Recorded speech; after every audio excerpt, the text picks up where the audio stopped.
As I got closer, she started saying that he had run away from home and that she was looking for him. That statement gave me some pause.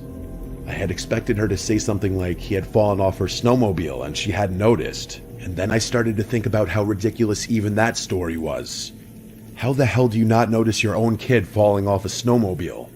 The adrenaline must have been clouding my judgment, because I hadn't even thought about that until right then. I was just about to ask her for more details when she said something that literally made me freeze. She asked me if I still got those matches, and I could tell she was smiling. For a split second, I had no idea what she was talking about, and then it all clicked at once. The matches, that package from the first day, the note. She had left it, not our host. Before I could react, she reached into her coat and pulled out a gun. She demanded my wallet and phone, and I gave them to her. I had no other choice. The whole interaction happened within the span of not even 30 seconds. Without another word, she climbed back onto the snowmobile and disappeared into the whiteout. As she was speeding away, I turned towards the house and ran as fast as I could on the ice, shouting for Christina to call the police the whole time. She was already on the phone with them when I finally made it back to the house. I locked the doors and paced the room, still shaking. I kept looking outside, half expecting to see that snowmobile circling back. The cops showed up about an hour later. By that point, the fresh snowfall had already covered any tracks that woman had left behind. Christina was hysterical, but I was mostly angry. I had come here for peace. There was hope, though.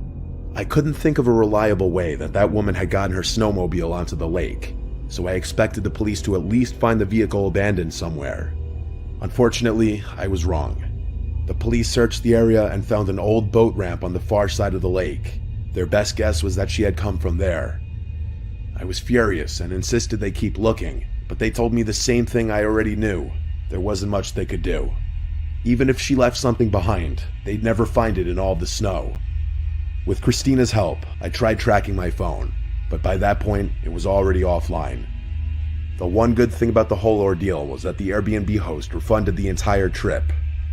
He sounded genuine on the phone and confirmed that he knew nothing about a welcome package, but something about the whole thing didn't sit right with me.